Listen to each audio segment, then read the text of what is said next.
Noles All Access is brought to you by the energy-saving conservation programs of Tico People's Gas.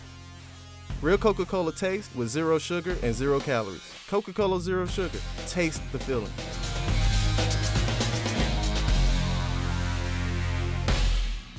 Welcome to Noles All Access, where we take you inside Florida State athletics. I'm Jay Sutton, here at the Basketball Training Center, and today we'll check in with Associate Head Coach Stan Jones to get his take on the season so far. Then, senior point guard Trent Forrest is poised to make his final year at Florida State one for the record books. And after recovering from a season-ending injury, sophomore guard Amaya Brown is eager to take the court and fight back this season. All that and much more is up ahead on Noles All Access.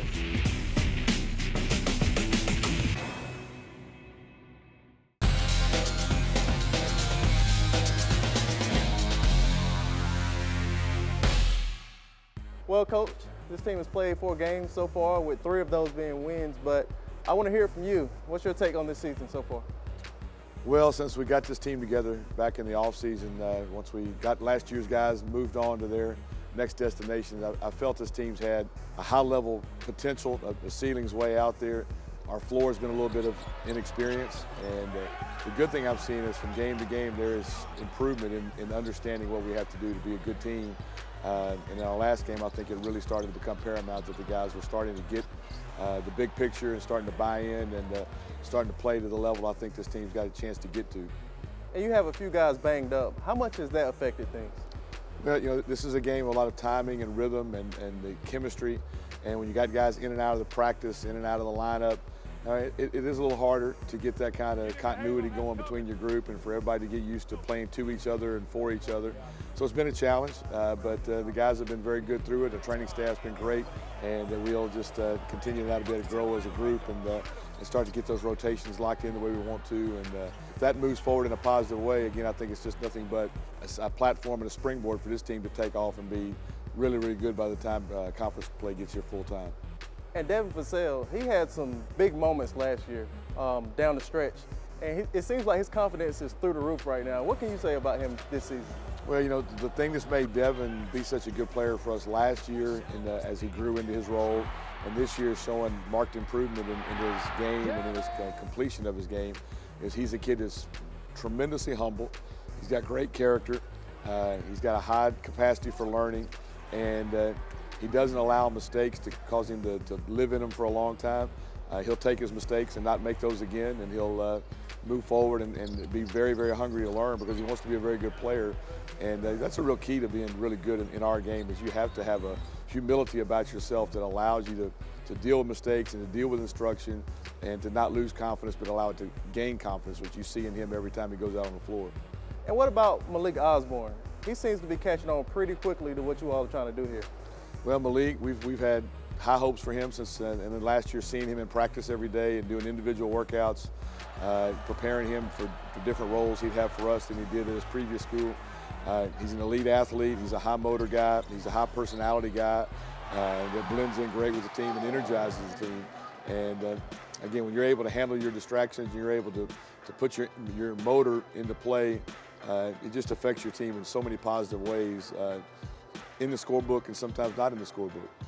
And let's talk about one of the young guys, because people, after the first couple of exhibition games, they try to tell me that Patrick Williams couldn't shoot. And I said, give this young guy time, let him get his legs under him and get adjusted to the pace of play. And you see him getting that confidence in his jump shot. Would you agree that he's more than just a high flyer?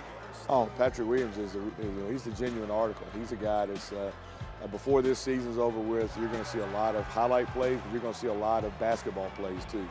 And sometimes people don't differentiate those two in our sport.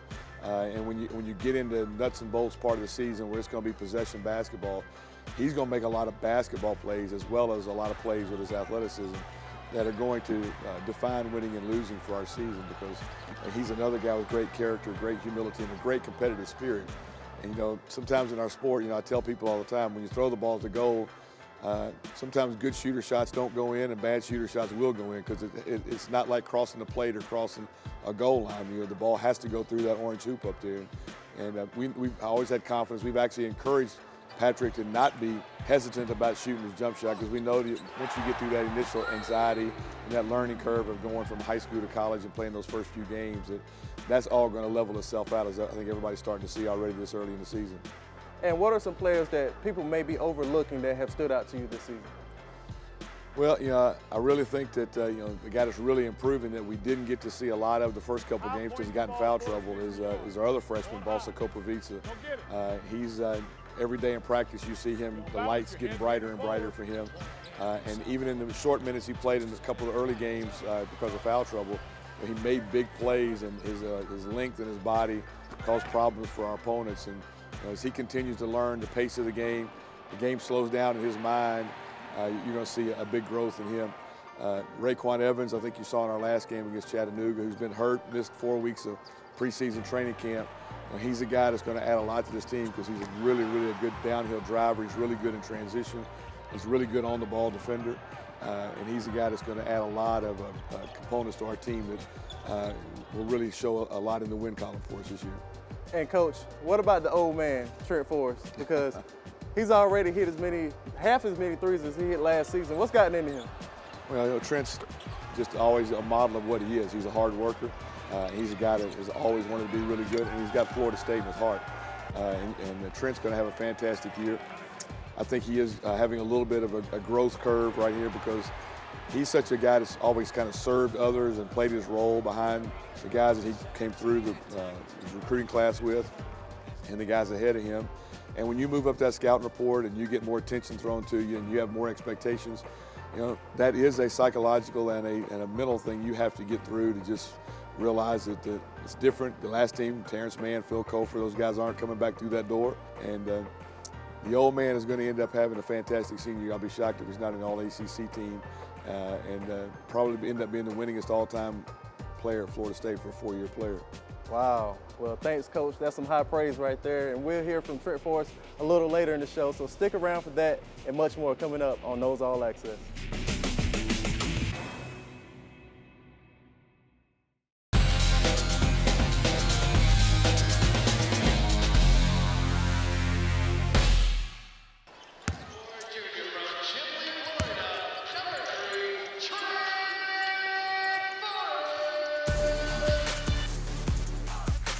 Since his days on the Boom Squad, Trent Forrest has been a key part of the FSU men's basketball team.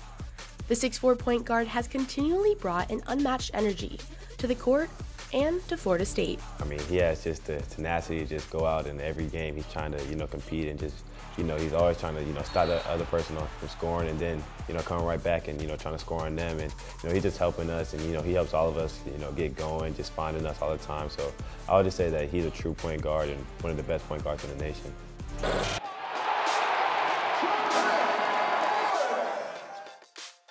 Everybody loves Trent, so it's like, we always joke around and call him the mayor. So everybody around town loves him, around the campus loves him. So he connects to everybody. Everybody likes being around him. His unconquered spirit and dedication has not only earned Forrest the admiration of his teammates, but the rare praise of Coach Hamilton. Well, Trent has an unusual focus on everything that he does. He's one of those rare individuals that he's all in, regardless of what it is, which makes him a very special person. During his sophomore and junior seasons, Forrest faced a knee injury and a painful turf toe that limited his normal explosiveness on the court. But even that didn't stop him. I wasn't that type of guy just to sit around and just blame my knee or whatever for why I couldn't perform on the court. So I just took that mindset and just used it to help me get better and, find new ways about myself or how I can be productive on the court. With the type of injury that he had, the doctor was saying that he really wasn't supposed to be walking, let alone he's playing games. So, it just shows the determination that he had for us. And, I really respect that. And it just shows, the type of man that he is. Forrest's unstoppable resolve showed as he helped lead the Noles to the Elite 8 in 2018 and the Sweet 16 in 2019 as the starting point guard. With 9 NCAA tournament games under his belt, he's ready to use his experience to help guide the team again this season. And kind of help them with things that they're going through. It's really anything that they go through, I probably went through myself. So just all the ins and outs of basketball and just how to win at a high level. Despite his injuries, Forrest has created a legacy that won't soon be forgotten. Entering his final season with 106 career games, 165 steals, and 331 career assists, Forrest is ready to break records. Trent's turn. He's the leader. He's a senior, so I say that this year it's just, when you think about Florida State, it's going to be, the first person you think of is going to be Trent Forrest. He is a Seminole at heart. He definitely, takes this school seriously and, wears that jersey with pride. So he's a great Seminole. Well, he's a high-character young man. He represents what the unconquered spirit means to a lot of Seminoles. And I would say that he's one of the greatest Seminoles of all time. As Forrest enters the 2019-2020 season, he's recognized as one of the top point guards in the nation, as a candidate for the Bob Cousy Award. Despite his many accolades, Forrest continues to remain humble in his success. If it wasn't for them, I wouldn't be able to be in the position I am today. So I would just say it's just credit to Coach Jones, Coach Ham, Coach CY, and my teammates, because they put me kind of in the positions to be successful. I'm Samantha Klepchuk for Noles All Access. Coming up, Amaya Brown brings her winning attitude and work ethic back to the court this season.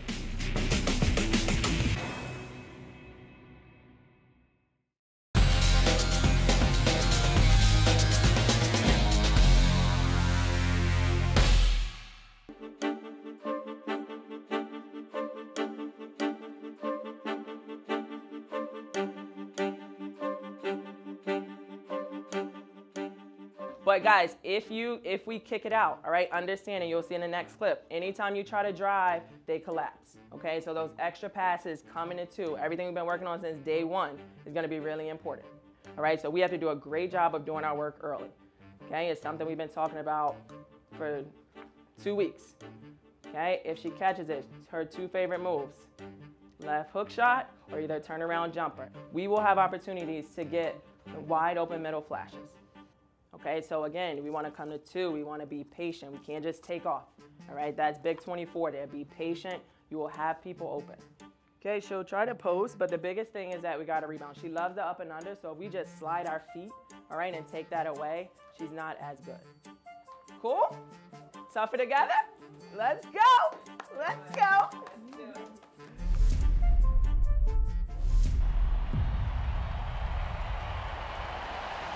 Amaya Brown, crucial player, comes down hard to the floor in agony. Now she looks like she's in a lot of pain. Come back to the locker room right now. We'll get you an update as soon as possible.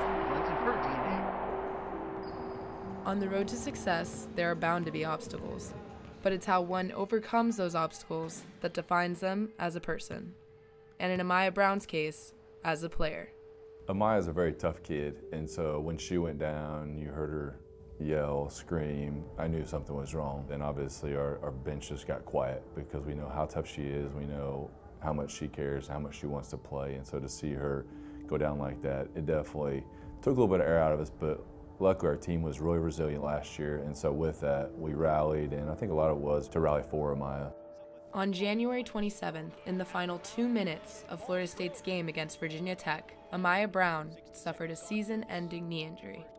I noticed my knee kind of cave in, and I seen the video clips of it. After that, I knew right away I tore my ACL. I'm very close to Amaya, so for me, it was really heartbreaking because I know how hard she's worked, and just for that just to happen, it was I just felt her pain. It was very frustrating just because I worked so hard, being a freshman, but with the help of my teammates, they made me feel better, feel more positive about the situation. When rehabilitating an ACL tear, patience, positivity, and perseverance are key to a successful recovery.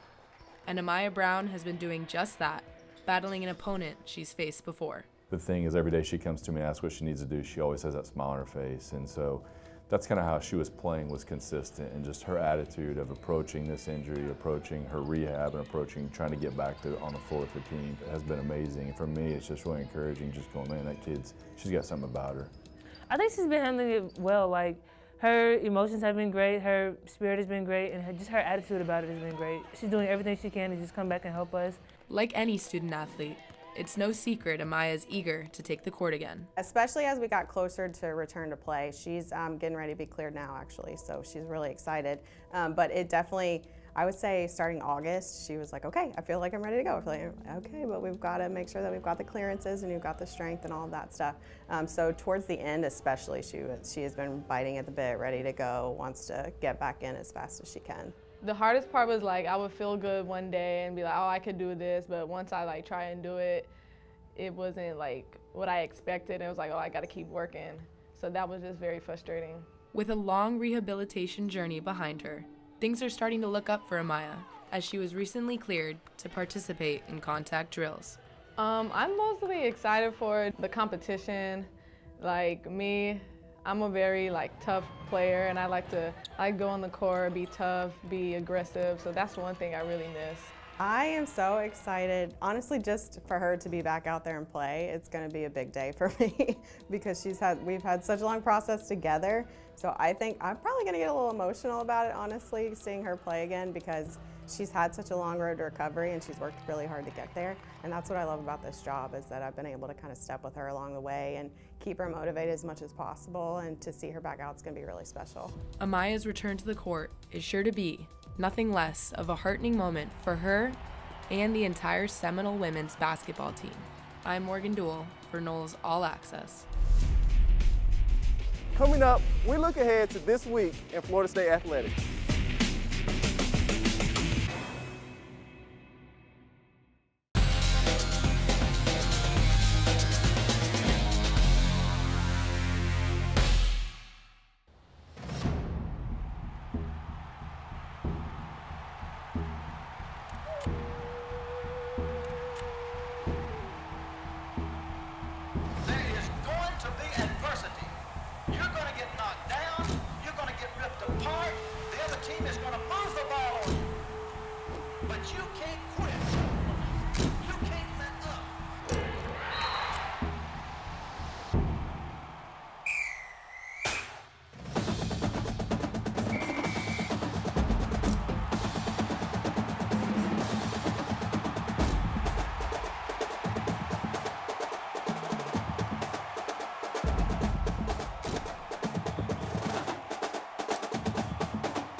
You can't hang your head. You can't quit.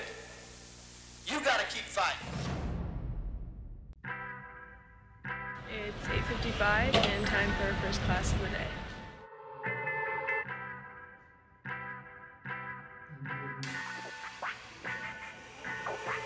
A nice walk along campus later, and I'm at class 2 of the day. Class number 2 is done and headed to class number 3 before practice.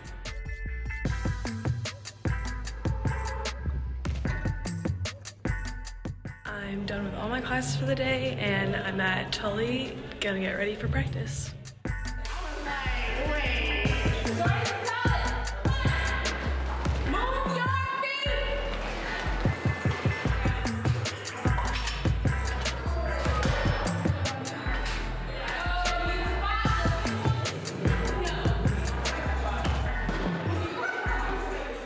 Done with practice and headed to last class of the day. Practice is done, class is done, and headed to a review session before going home. Finally home for the day, to the roomies and cooking dinner.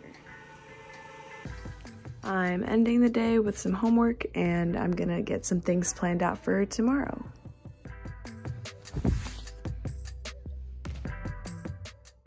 Hey Noles fans, I'm Tia Capuccio, here to tell you what you have to look forward to in an exhilarating week coming up in Florida State athletics. This Saturday, the Noles will play in their biggest rivalry game of the year to finish out the regular season at the Swamp. FSU hopes to gain back their dominance and take the 8th win over Florida over the past 10 matchups. With the basketball season in full speed, the men's team will travel to Destin, Florida to compete in the Emerald Coast Classic this weekend. They are lined up to get the tournament started Friday at 7 p.m. against Tennessee. This is the 9th meeting between the two teams, and the first since a regular season meeting on January 15, 1989 in Tallahassee, a game won by the Seminoles 101-90. Over in Fort Worth, Texas, the women's basketball team will take on Texas A&M this Sunday at 8:30 p.m. at the Maggie Dixon Classic at TCU. This will be the first matchup at a neutral site this season for Coach Sue and the team. That wraps up a look ahead into Florida State's exciting matchups this week. I'm Tia Capuccio for Noles All Access. Have a great Thanksgiving weekend. For schedules, stats, and updates across all Florida State sports, be sure to check out Seminoles.com. Thanks for watching. I'm Jay Sutton, and we'll see you next week on Noles All Access. Noles All Access is brought to you by the energy-saving conservation programs of Tico People's Gas. Real Coca-Cola taste with 0 sugar and 0 calories. Coca-Cola Zero Sugar. Taste the feeling.